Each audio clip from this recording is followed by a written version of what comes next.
to Happiness is Healthy. And you know what today is? Paleo Monday. And so today I thought I'd show you a trick of how I make my bone broth better.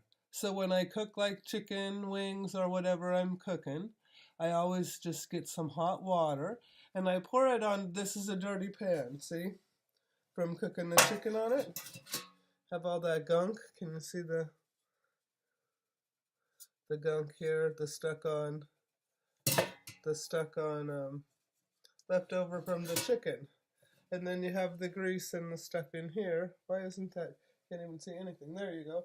So you can see the little spots. That's all flavor for your bone broth.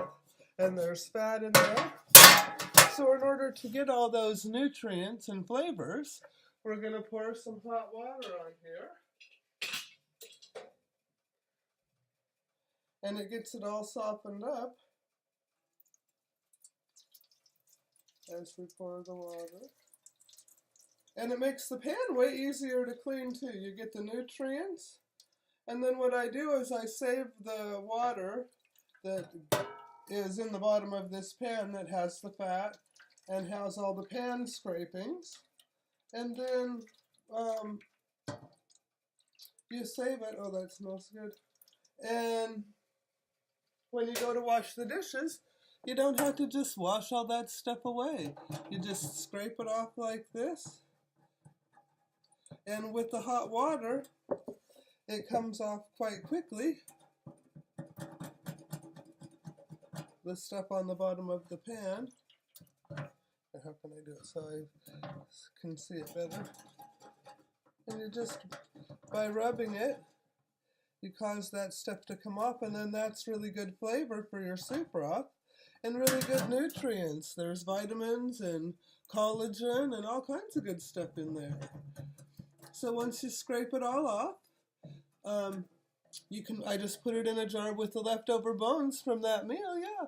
And then the bones, I'm glad the camera lightened up like I wanted.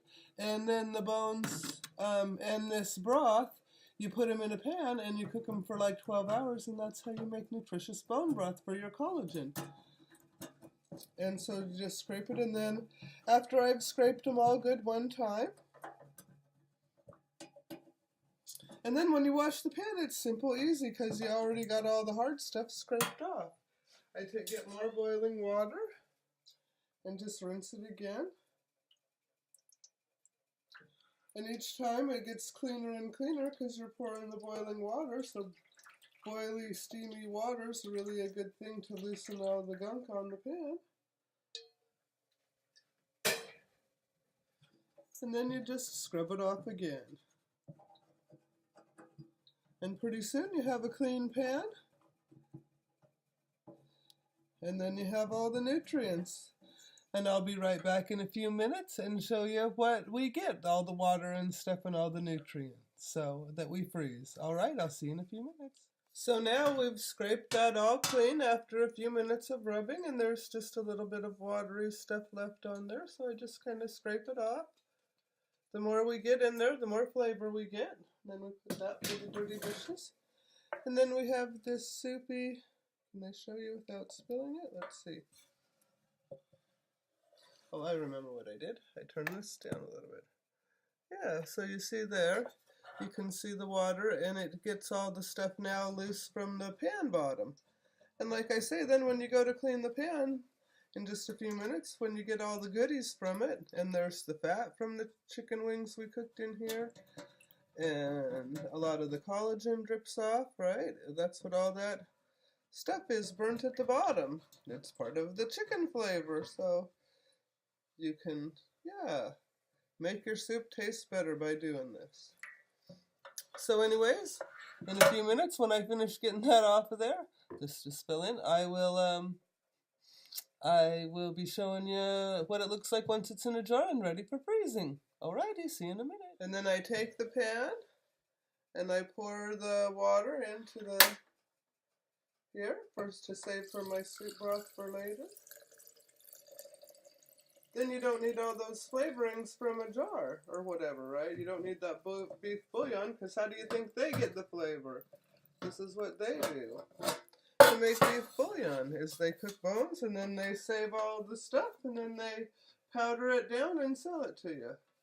Well, if you do this, you're making your own flavoring for your soup, and then you can just scrape it out with a nice spatula.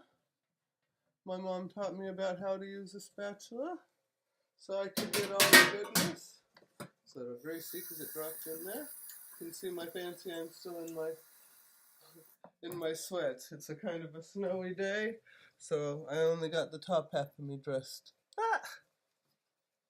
Anyways, now there we have you can see the fats rising to the top, and there's some bones in there.